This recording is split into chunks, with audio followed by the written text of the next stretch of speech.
सबसे पहले खबर वो जिसको सुनकर हर भारतीय का सर फख्र से और ऊंचा उठता दिखाई देगा।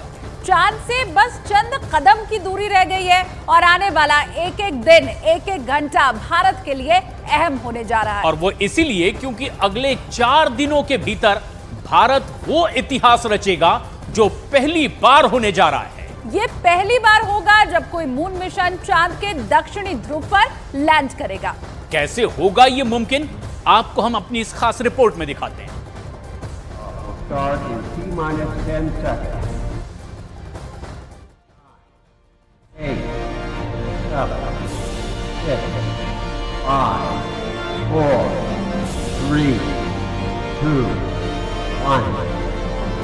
We have ignition.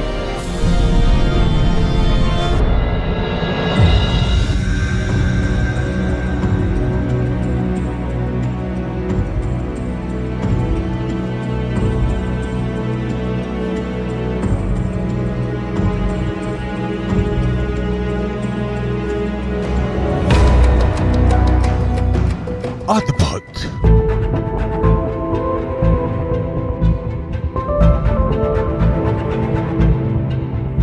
अविश्वसनीय,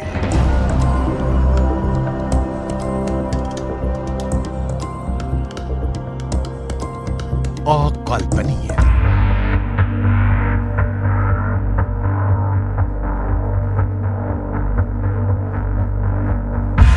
अपनी आंखों से इतिहास बनते देखेगी पूरी दुनिया।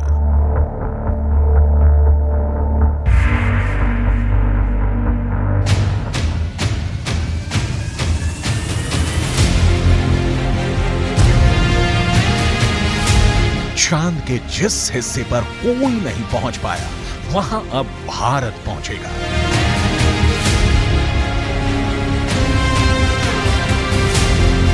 चांद के जिस टुकड़े को अभी तक किसी ने नहीं देखा, इसरो दुनिया को साक्षात दिखाएगा।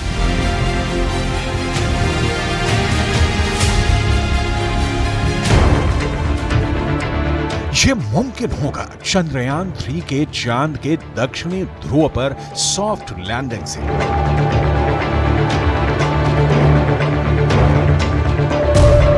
जिस वक्त चंद्रमा की सतह को भारत का चंद्रयान छुएगा, उस वक्त भारत के आसमान में भले ही चांद डूबा होगा, लेकिन भारत का लैंडर विक्रम चांद पर सूरज जैसे चमक उठेगा।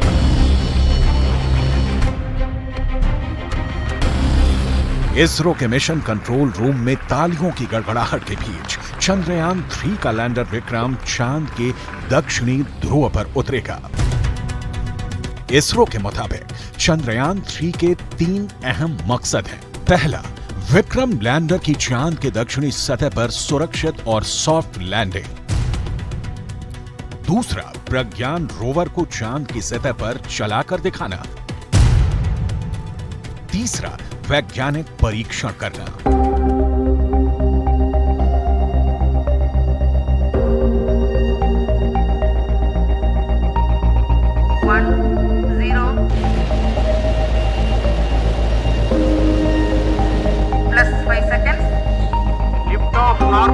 Here we have a majestic liftoff of LVM-3 M4 rocket carrying India's prestigious Chandrayaan 3 spacecraft.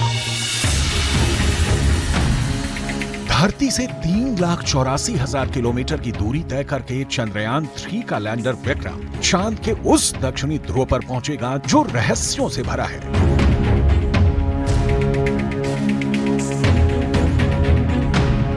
दुनिया अब तक चांद के दक्षिणी ध्रुव से अनजान है।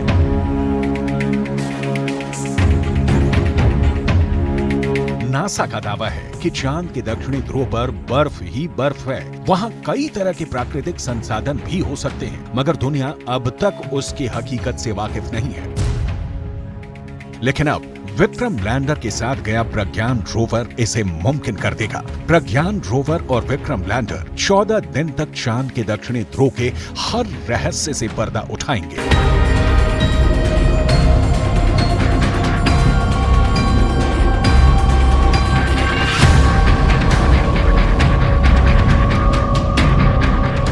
अमेरिका के अंतरिक्ष एजेंसी नासा का मानना है कि चांद के दक्षिणी ध्रुव का बड़ा हिस्सा ऐसा है जहां सूरज की किरणें नहीं पड़ती। चांद के इस हिस्से में बड़े बड़े क्रेटर हैं, जिन्हें आम बोलचाल की भाषा में गड्ढा कहा जाता है। ज्यादातर गड्ढे ऐसे हैं जहां अरबों साल से अंधेरा है। नासा के मुताबिक गुप्त अंधेरे के बीच यहां बर्फ का जमाव हो सकता है। अंदाजा ये भी है कि चांद के दक्षिणी ध्रुव पर अरबों सालों से पानी बर्फ के रूप में जमा हो सकता है, जिसके अध्ययन से सौर मंडल से जुड़े और भी कई रहस्य खुल सकते हैं।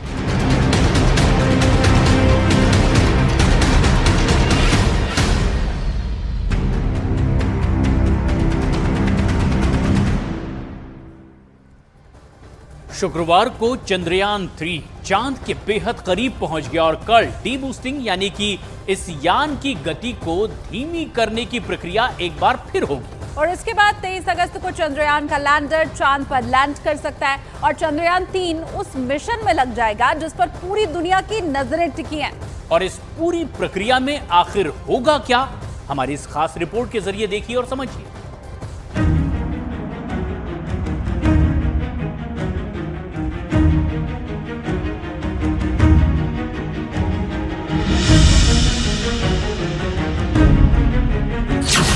चांद के बेहद करीब पहुंचा चंद्रयान 3।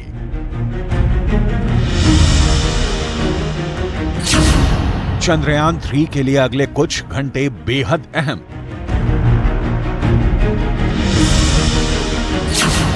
बस कुछ घंटों में भारत रचेगा इतिहास।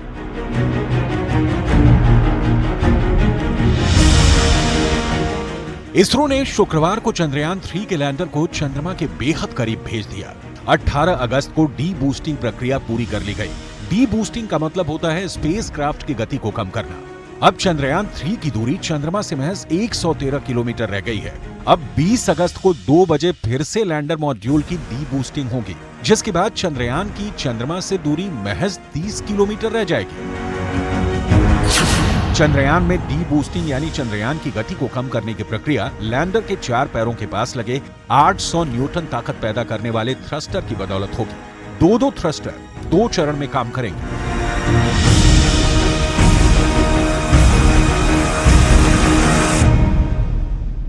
इसके बाद विक्रम लैंडर की चंद्रमा से न्यूनतम दूरी 30 किलोमीटर और अधिकतम दूरी 100 किलोमीटर रह जाएगी और धीरे धीरे ये दूरी कम होगी। 23 अगस्त को 5:47 पर सबसे कम दूरी में विक्रम लैंडर सॉफ्ट लैंडिंग की कोशिश करेगा। चंद्रमा से 30 किलोमीटर की दूरी रहने पर चंद्रयान 3 की लैंडिंग की प्रक्रिया शुरू होगी।